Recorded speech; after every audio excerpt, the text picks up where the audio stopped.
music go. Welcome Reefers to another how-to video with Reef Drama. That's me.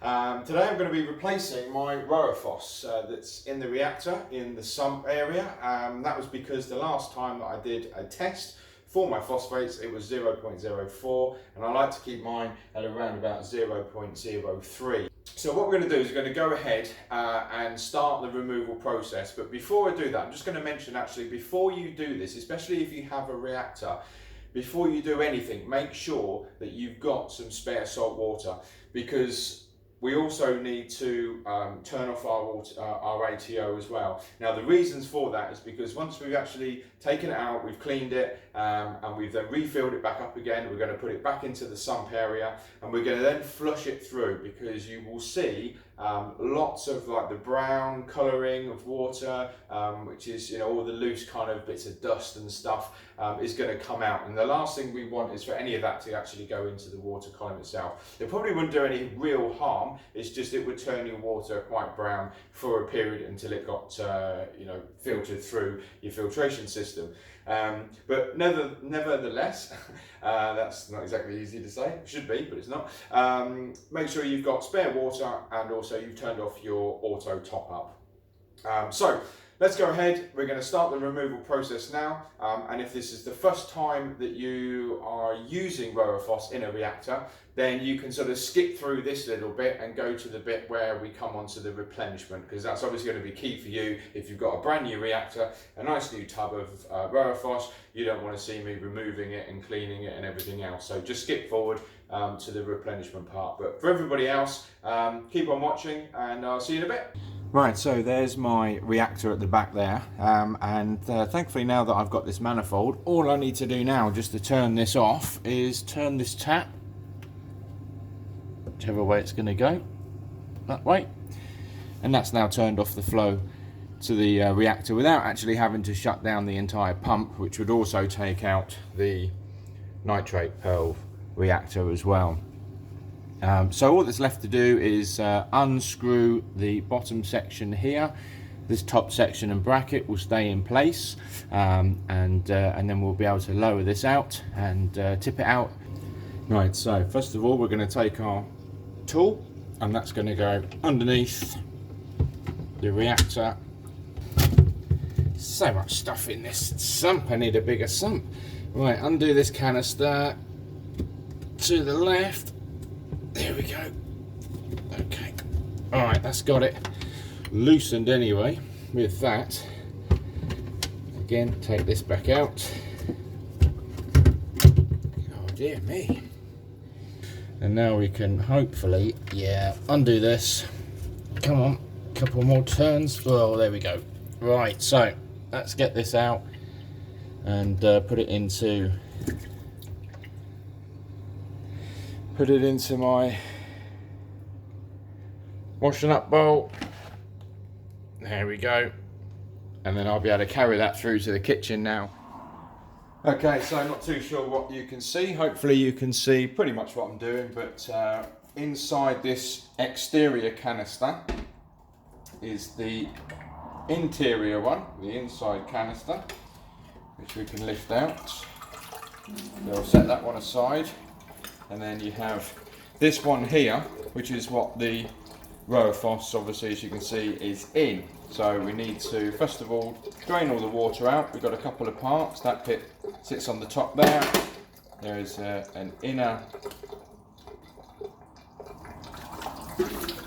section as well. That just holds the sponge in place. And then there was a sponge there. There we go. There's the sponge. That's going to stop any excess Rowaphos from coming out through the top, and now all the water is out of here. I'm going to go and tip all this away in the bin. Alrighty then, our back, get rid of that, start rinsing all of this through, so it's all nice and clean. Obviously you're not going to want to see all of this that I'm doing, so we will stop the video and sort of fast forward through to the end result. But just to show you some of the bits and pieces that I've got for cleaning, I've got a couple of, again, dedicated washing up brushes that I use. I've also got a toothbrush that I can use for sort of smaller areas. I've got a sort of a bit of a, well, ruined scourer sponge pad. And I've got a card as well, like a credit card or a store card or anything, because sometimes if you've got any kind of coralline on the exterior, you know, it's always a good idea just to give that a bit of a brush over like so. Keep an eye on the rubber seal as well when you're replacing your Rowaphos or any sort of media in one of these canisters. Just make sure that your rubber seal isn't split or torn, you know, in any place, and keep that nice and clean. Right, well, we're all done here, so all that's left to do now is remember to wash around your sink and make sure that you give it a bit of a spray with some bleach or your anti-bac, and that will keep the missus happy. Remember, happy wife, happy life. There we go, honey. All nice and clean again. Right, back, all cleaned, as you can see. A little bit of coralline left on here, but not too worried about that. After all said and done, it is right above my refugium light, so you know that's always going to happen. Now we've got all the bits cleaned, we've got the nice sponge there, a couple of bits on the top, and we've got our Rowaphos. So, as I mentioned before, what we're going to need to do is flush this through once it's done. And that's the reason why you need to make sure that you've got extra salt water and also turning off your auto top up. I know I've mentioned it probably 2 or 3 times now in the video, but it's really important. I've done it once where I didn't turn the auto top up off, and of course as I was flushing all of this through, the ATO kicks in. At that point in time it wasn't on a system where I could just tell she that shall not be named to turn it off, and it was all a big panic to rush to try and turn it off and everything else. So make sure you've done everything before you start this, and then you don't have to worry. I mentioned before about another way of actually running Rowaphos in your tank. If you have got the rear sump kind of section at the back of the tank, if you don't have a reactor, that sort of thing, they do provide you with this little media bag where you can obviously fill your required amount of Rowaphos into the bag, twist it round, and then it also comes with the little clip. So you can just pop the little clip in here, round the twist, and then clip it together, and that will hold it in place. And you're going to want to put that into a high flow area, either in your sump or somewhere in that sort of rear section of your tank.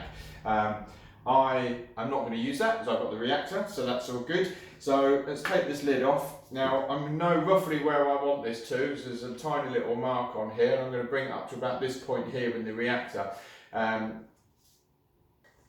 What you don't want to do is put too much in, because you want to be able to do it sort of little and often. So put a small amount in, and then only make it last maybe for sort of a month, you know, 30 days. I've got a system on one of my apps that kind of reminds me that, you know, I probably need to replace my Rowaphos right about now. But obviously throughout your water tests, you know, the phosphate kind of water test is going to tell you as and when this needs to be done.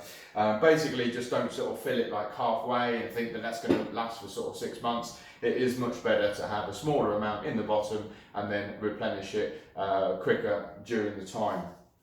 So that's pretty much perfect where I want it. As you can see, I've got it on some kitchen towel. It's very messy stuff, this. If you get a little bit on your fingers, you know, it can stay in your fingers for a while, goes on the floor, you try and wipe it up with a damp cloth, and then it just spreads like this brown line across the floor. It's not very nice, so just be really careful with this. So we'll pop the lid back on again carefully. We will keep that bag just in case.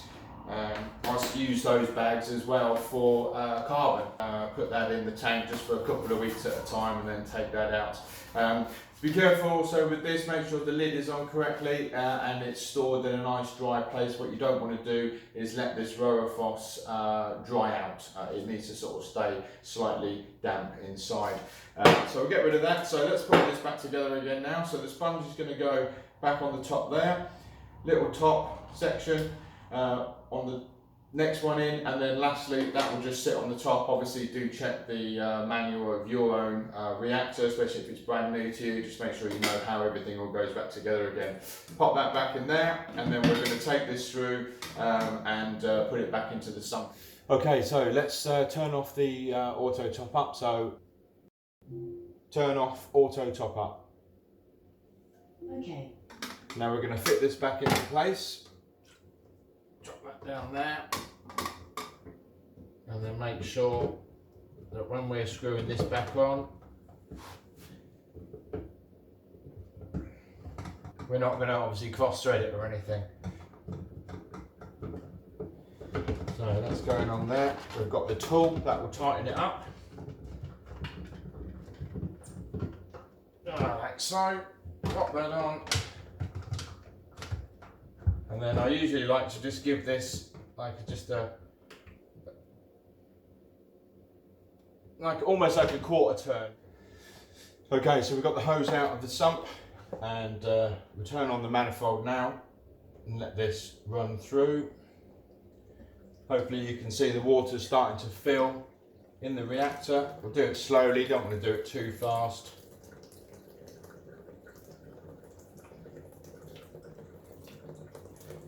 And then we're going to start to see the brown water come out in a minute. Okay, so brown water is now just sort of starting to come through. I don't know if that's being picked up on the camera, but it's definitely filling up in here. Return chamber is slowly emptying, so it will get a little bit noisier in here. And let's just fire this up a little bit faster. And I think that will call it good to go. Turn the manifold off, pop that back inside the sump.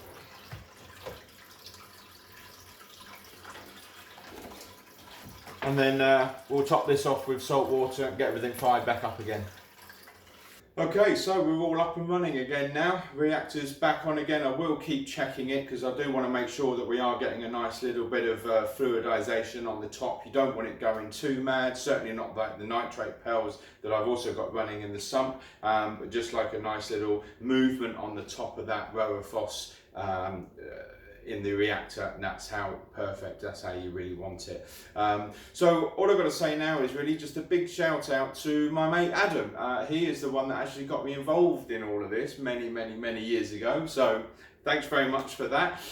This cost me a pretty small fortune, but you know, at least I enjoy it and it's something that I like doing, so all good. But yeah, big shout out to Adam. Cheers mate. Hopefully I'll see you soon, yeah? And also just want to say a big thanks as well to all the new subscribers. It really does help, keeps me motivated, as I've mentioned before, so I really do appreciate you guys. Looking to try and get up to 100 subscribers, so if you can help out with that, that will be fantastic, and we'll see where we are in a few months' time. You know, never know, we might have hit the 100 by then. So thanks again, and I'll see you on the next one. Bye bye for now. Easy come, easy go.